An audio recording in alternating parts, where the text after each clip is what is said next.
반갑습니다. 붓다의 복과 지혜입니다. 여러분, 부처님의 가르침은 먼 옛날 한나라에서 시작되었지만 그 자비와 지혜는 국경을 가리지 않고 모든 생명에게 흘러가는 물과 같습니다. 오늘 우리는 그 물줄기가 스리랑카에서 싹트고 다시 동남아시아에 온 나라로 퍼져나가 마침내 하나의 불교 세계를 이루게 된 그 장엄한 여정을 함께 걸어보려 합니다. 부처님께서는 진리는 누구의 것도 아니며 누구에게나 열려 있다고 하셨습니다. 그 말씀처럼 진리의 빛은 시대와 문화를 넘어 서로 다른 전통을 품었고 때로는 대립하고 갈등하면서도 끝내 공존과 지혜의 길을 찾았습니다. 이 영상이 부처님 가르침이 어떻게 사람의 마음을 바꾸고 한 나라의 정신을 일으키며 여러 민족을 하나로 잇는 다리가 되었는지 다시 느껴보는 시간이 되기를 바랍니다. 여러분의 마음에도 부처님의 자비가 고요히 피어나길 기원합니다. 자, 그럼 드디어 동남아시아 전체가 불교 국가가 되는 그런 귀염을 토하게 된다. 그 여정을 함께 해볼까요? 옛날 스리랑카의 한 작은 사찰에 경전을 베끼며 살아가는 노스님이 한 분 계셨다. 그는 이름 없는 수행자였지만 손끝 하나하나에 부처님 가르침을 담으려는 마음만큼은 누구보다 깊었다. 어느 날 한 청년이 사찰을 찾아와 이렇게 물었다. 스님, 왜 그토록 오래된 문자들을 베끼는데 평생을 쓰십니까? 세상이 변하면 글도 변하고 사람의 마음도 변하지 않습니까? 노스님은 미소를 지으며 묵묵히 피를 내려놓았다. 그리고 사찰 뒤편 오래된 비자나무 아래로 청년을 데려갔다. 이 나무를 보아라. 뿌리는 땅속 깊은 곳에서 진흙을 마시지만 그 끝에서 피어나는 잎은 사람들에게 시원한 그늘을 주지 않느냐? 청년이 고개를 끄덕이자 스님은 이어 말했다. 부처님 가르침도 이와 같다. 먼 옛날 인도에서 흘러나온 법은 먼 길을 건너 스리랑카로 또다시 미얀마 태국 라오스 캄보디아로 퍼져갔다. 흙도 물도 하늘도 다른 곳이지만 진리는 어디에서나 사람을 살리고 마음을 밝힌다. 청년은 물었다. 그럼 왜 스님은 그 가르침을 다시 베끼십니까? 노스님은 빛바랜 경전을 펼쳐 보이며 말했다. 진리가 나라를 밝히기 전에 먼저 한 사람의 마음에 새겨져야 한다. 내가 경전을 베끼는 이유는 동남아의 나라들을 위해서가 아니라 먼저 내 마음에 부처님을 살리기 위함이다. 한 사람의 마음이 깨끗해지면 온 나라가 밝아지고 한 나라가 밝아지면 마침내 여러 나라가 모두 부처님 국토가 될 것이기 때문이다. 그날 이후 청년은 매일 사찰에 와서 노스님과 함께 경전을 베꼈다. 그가 베낀 첫 문장은 이것이었다. 진리는 멀리 가지 않는다. 먼저 내 마음에서 시작하여 마침내 세상을 밝힌다. 그 후 수백 년이 지나 그 작은 사찰에서 정리된 경전들은 미얀마 태국 캄보디아 라오스 베트남으로 퍼져나가 동남아시아 전체가 불교의 나라가 되는데 큰 씨앗이 되었다고 한다. 부처님께서 열반하신 후 세월이 흐를수록 사람들의 마음속에서는 부처님의 말씀을 각자 듣고 싶은 대로 해석하려는 움직임이 조금씩 일어났다. 어떤 이는 자신에게 유리한 가르침만을 골라내었고 다른 이는 수행보다 형식에 더 치우치기도 했다. 그 모습을 지켜보던 고승들은 이렇게 생각했다. 부처님의 법은 한 사람의 마음에 머물러 있으면 사라지고 만다. 서로가 함께 지켜야 그 빛이 꺼지지 않는다. 그래서 시작된 것이 인도의 1차, 2차 결집이었다. 그러나 진리는 흘러야 한다는 부처님의 가르침처럼 법은 한 지역에 머물지 않고 사람들을 따라 바다를 건너 스리랑카에 이르렀다. 스리랑카에서 열린 두 번의 결집. 스리랑카의 고승들은 인도 승려들의 방문을 받고 눈물을 흘렸다. 법이 사라질까 두려웠던 우리의 마음이 이제 다시 밝아졌습니다. 스리랑카에서 열린 3차 결집에서는 부처님의 말씀을 담은 경장과 율장이 다시 가다듬어졌다. 이는 마치 오래된 등잔불의 심지를 다듬어 빛을 더 길고 밝게 만드는 것과 같았다. 100년 뒤 4차 결집이 열렸다. 이번에는 팔리어로 모든 가르침을 고르게 정리하여 누구든 읽으면 부처님의 뜻을 이해할 수 있도록 바꾸는 작업이었다. 당시 한 젊은 비구가 결집을 준비하며 이렇게 말했다. 만약 한 나라의 언어에만 법을 묶어둔다면 그 법은 그 나라와 함께 늙고 말 것입니다. 진리는 누구의 것도 아니니 누구나 읽을 수 있는 말로 편찬해야 합니다. 그 말은 모두의 마음을 움직였고 그렇게 정리된 팔리어 대장경은 후대 남방불교 전체의 기준이 되었다. 동남아시아로 흘러간 법의 숨결. 결집이 끝난 후 많은 수행승들이 바다를 향해 발걸음을 옮겼다. 어떤 이들은 미얀마의 강가에서, 어떤 이들은 태국의 정글에서, 또 어떤 이들은 라오스와 캄보디아의 산속에서 부처님의 말씀을 새롭게 전했다. 그들이 가는 곳마다 작은 법당이 세워지고 사람들의 마음속에 희미했던 희망의 불씨가 되살아났다. 한 미얀마 노부인이 법문을 듣고 눈을 감으며 말했다. 부처님은 우리에게 오신 것이 아니라 우리 마음속에서 깨어나셨군요. 이 말은 수행자에게 크나큰 가르침을 주었다. 부처님의 법은 스리랑카에서 태어나지 않았고 미얀마나 태국에서도 태어나지 않았다. 그 법은 사람들의 마음이 깨끗해지는 곳마다 새롭게 태어나는 것이었다. 3차, 4차 결집은 단순히 경전을 정리한 사건이 아니라 부처님 가르침을 잃지 않으려는 수많은 수행자들의 마음이 하나로 모여 이룬 크나큰 인육과 정진의 결실이었다. 그리고 그 마음이 물결이 되어 미얀마, 태국, 라오스, 캄보디아, 베트남으로 흘러가 마침내 동남아시아 전체가 부처님 법의 향기로 물들게 된 것이다. 그 누구도 강요하지 않았지만 사람들은 부처님 가르침 속에서 고요와 지혜를 발견했고 그것이 나라의 뿌리와 문화가 되었다. 부처님께서 말씀하셨다. 진리는 멀리 있지 않다. 진리를 지키고자 하는 한 마음이 세상을 밝힌다. 진리는 머무르지 않는다. 흐르는 곳마다 새롭게 깨어난다. 법은 나무의 뿌리와 같아 깊이 내릴수록 더 많은 생명을 살린다. 경전을 지킨다는 것은 글자를 지키는 것이 아니라 마음을 밝히는 일이다. 서로 다른 나라라도 진리를 구하는 마음은 하나다. 진정한 결집은 말의 정리가 아니라 마음의 발음에서 시작된다. 부처님의 말씀이 먼 땅으로 흘러간 것은 강요가 아니라 사람들의 갈증 때문이었다. 법은 바다를 건너도 변하지 않지만 그 나라의 사람들은 법에 의해 변한다. 한 사람의 깨달음은 한 나라의 등불이 되고 한 나라의 등불은 여러 나라의 길을 밝힌다. 진리는 시대를 따라 바뀌는 것이 아니라 시대를 건너 마음을 바꾼다. 경전은 외워지는 것이 아니라 이해될 때 살아난다. 부처님의 말씀은 먼 나라로 간 것이 아니라 사람들의 마음 속에서 다시 태어난 것이다. 법을 전한다는 것은 발걸음이 아니라 삶으로 보여주는 것이다.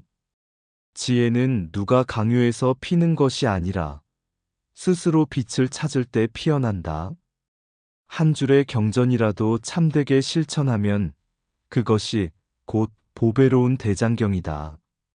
진리는 누구의 것도 아니며 누구에게나 열려있는 가장 맑은 샘물이다. 5세기 스리랑카는 마치 큰 연못 위에 동시에 연꽃이 피어나는 것처럼 불교 교학이 찬란하게 만개하던 시대였다. 경전은 이미 정비되었지만 사람들의 마음은 여전히 물음으로 가득했다.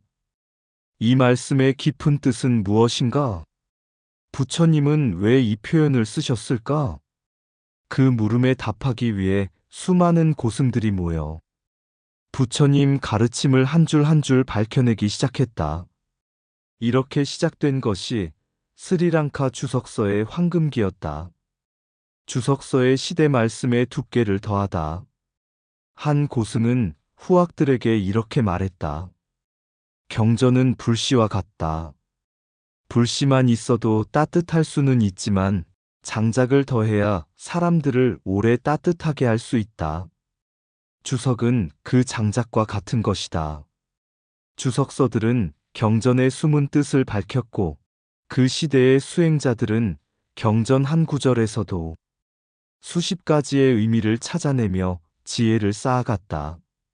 그 깊이는 마치 부처님 당시와 이어지는 순결처럼 사람들의 마음을 다시 법의 길로 이끌었다. 붓다고샤의 등장 진리를 정리하는 일도 수행이다. 이 시기에 등장한 인물이 바로 붓다고샤였다.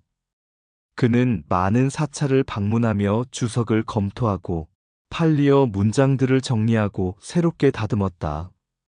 어느 날 한 제자가 물었다. 스님, 왜 이미 있는 가르침을 다시 정리하십니까? 새로운 가르침을 창조하는 것도 아닌데 말입니다. 붓다고샤는 조용히 답했다. 비가 내리면 강물은 늘어난다. 그러나 강바닥이 흐트러져 있으면 그 물은 바다로 가지 못하고 엉키게 된다. 나는 단지 강바닥을 고르게 다질 뿐이다. 진리는 이미 완전하다. 다만 사람들이 그 길을 잃지 않도록 돕는 것이 나의 수행이다. 그가 정리한 팔리어 주석과 교학 체계는 이후 미얀마 태국나 오스캄보디아 베트남 전체가 남방 불교의 기반으로 삼는 공통 법전이 되었다. 아바야길리 학파 전통과 혁신의 만남. 한편 스리랑카의 또 다른 학파 아바야길리 사원에서는 대승의 자비 사상과 밀교의 수행 전통까지 연구했다. 그들은 이렇게 말했다. 부처님의 가르침은 넓은 바다와 같아. 한 지류만을 고집하면 본 뜻을 놓치게 된다. 다른 배가 지나가는 길도 바다의 일부이니 그 물줄기를 이해함도 수행이다. 이는 전통적 상좌부 교학이 가진 깊이에 대승의 광대함과 밀교의 상징성이 자연스럽게 더해지는 흐름이었다. 비록 논쟁도 있었으나 그 논쟁은 부처님의 말씀이 살아 움직이는 활력 그 자체였다. 동남아시아 전체로 흐르는 지혜의 샘, 붓다고샤의 정리, 주석서의 축적, 그리고 아바야길리에 열린 시각은 이후 동남아시아 전체 불교 사상의 기초가 되었다. 그것은 단순히 학문의 성취가 아니었다. 법은 기록되었지만 지혜는 마음에서 다시 살아난다. 스리랑카에서 밝힌 이 지혜의 빛은 미얀마에서 숲속 수행자를 깨우고 태국에서 어린 사미승의 마음을 맑게 했으며 캄보디아와 라오스에서 가난한 백성들의 삶의 위로가 되었다. 그리고 마침내 부처님께서 바라셨던 것처럼 진리는 나라를 넘어 괴로움을 없애려는 모든 마음에게 향했다. 5세기 스리랑카의 주석 황금기는 부처님의 깊은 뜻을 잃지 않으려는 수행자들의 끊임없는 질문정진지혜가 만들어낸 결실이었다. 결국 그들은 하나의 진리로 돌아갔다.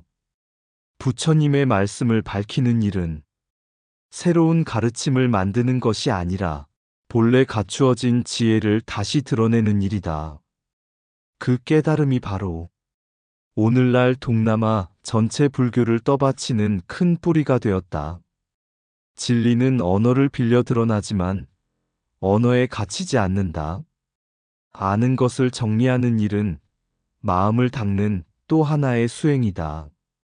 지식은 모이는 데서 힘을 얻고 지혜는 정리되는 데서 빛을 낸다. 어지러운 가르침을 한 줄로 꿰는 것, 그것이 진리를 향한 큰 자비다. 모든 논쟁의 끝에는 마음을 밝히려는 한 뜻만 남는다.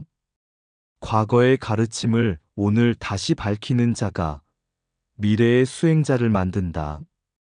경을 해석한다는 것은 부처님 마음을 다시 듣는 일이다. 말의 바다는 다르나 그 바닥의 진리는 하나로 이어진다. 학파는 갈라질 수 있으나 마음의 깨달음은 둘이 아니다. 수행 없는 지식은 마르고 지식 없는 수행은 길을 잃는다. 깊이 이해한 한 문장, 얕게 아는 천 문장보다 낫다. 진리는 시대를 따라 변하지 않지만 설명은 시대를 따라 새롭게 태어난다. 오래된 가르침을 다시 빛나게 하는 이는 부처님 법을 잇는 또 하나의 등불이다. 배움은 축적이 아니라 정화이며 정리는 지혜가 피어나는 준비다.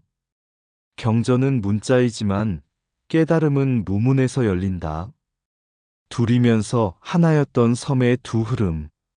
5세기 스리랑카 아난다라마의 고요한 새벽 종소리가 울려 퍼질 때 섬의 반대편 아바야길리 사원의 북소리도 동시에 울렸다.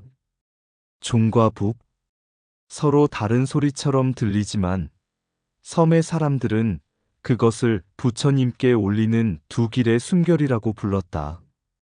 마하비하라에서는 상좌부테라와다의 스님들이 오래된 계율과 주석서를 중심으로 수행했다. 반면 아바야길리에서는 대승의 사상과 초기 밀교적 수행까지 받아들이며 보다 넓은 사유의 문을 열었다.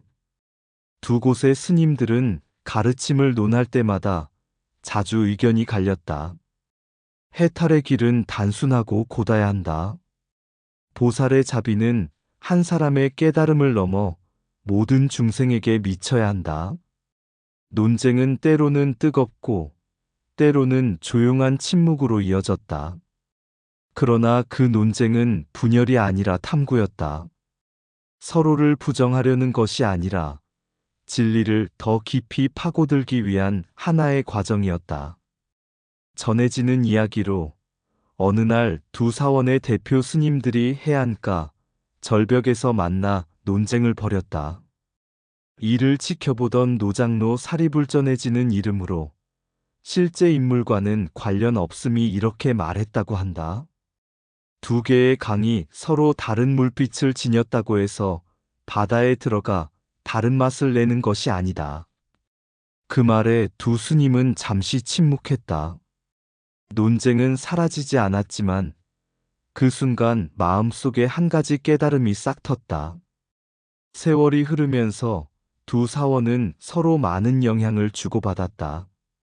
대승의 사유는 상좌부의 깊은 철학적 고민을 남겼고 상좌부의 엄격한 계율은 대승의 스님들에게 수행의 중심을 다지게 했다.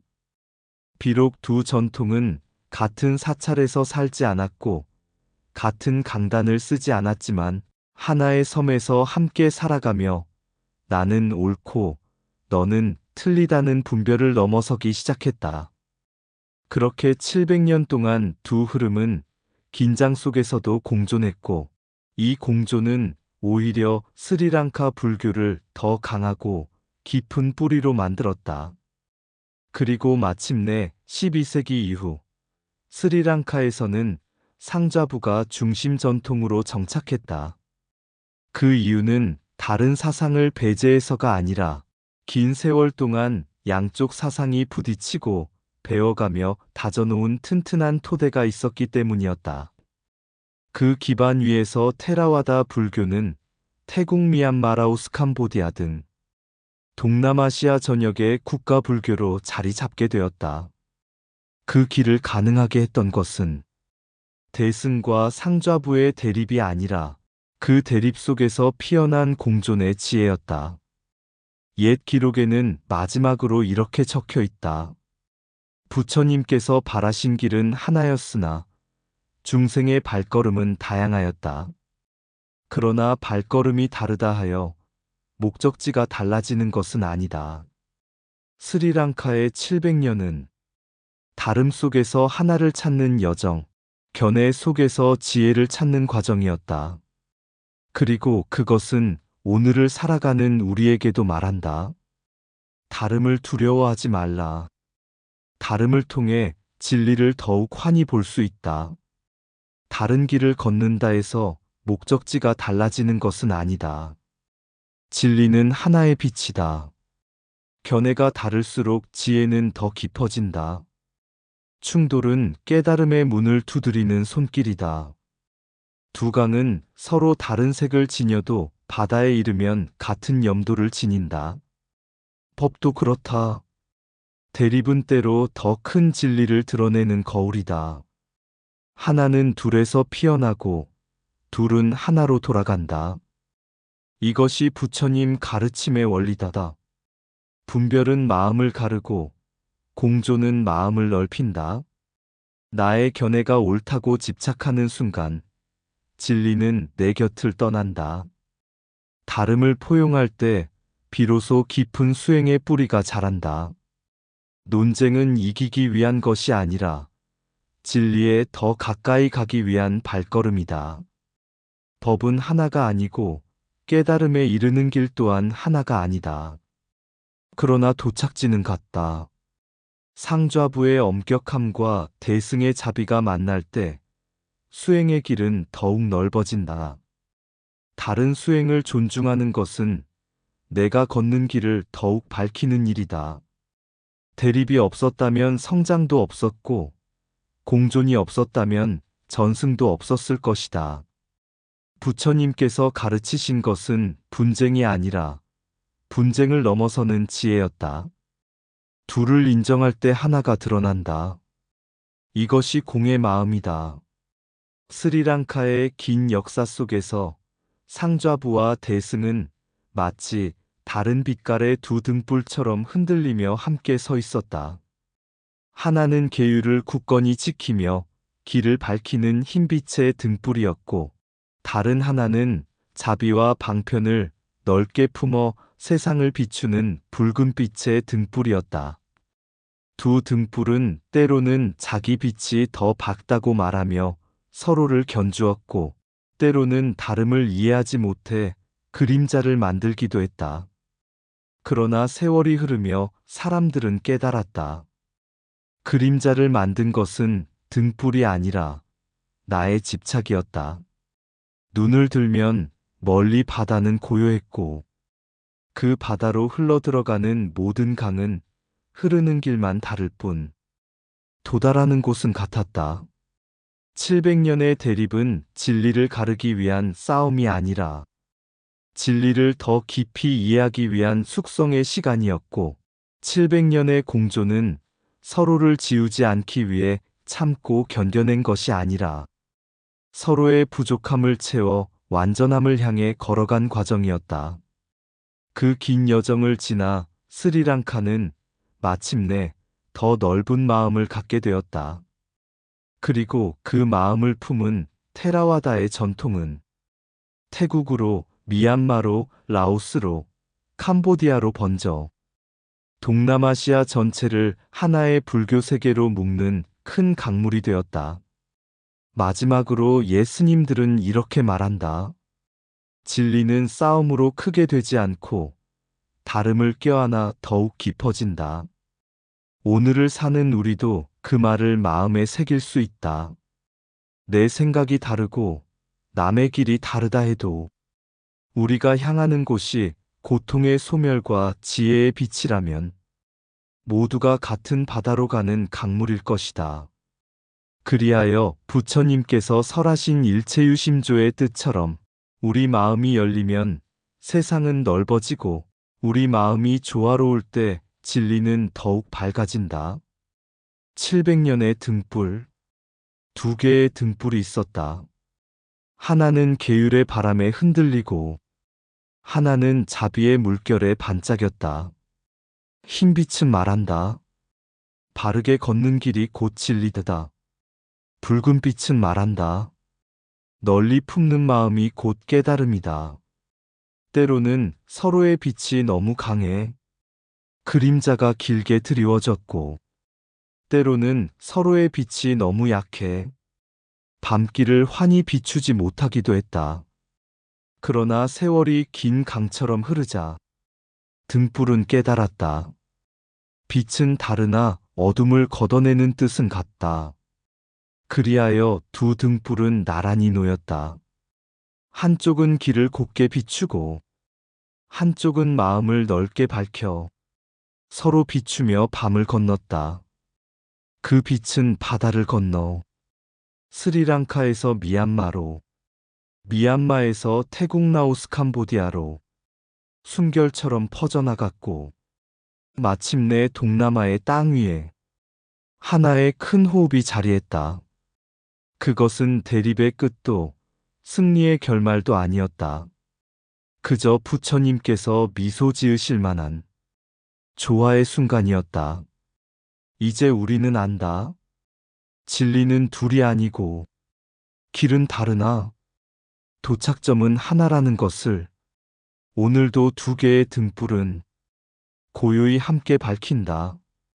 세상의 모든 불자가 자기 마음의 어둠을 걷어낼 수 있도록. 이상 붓다의 복과 지혜였습니다. 오늘도 복지 구족한 날 되세요.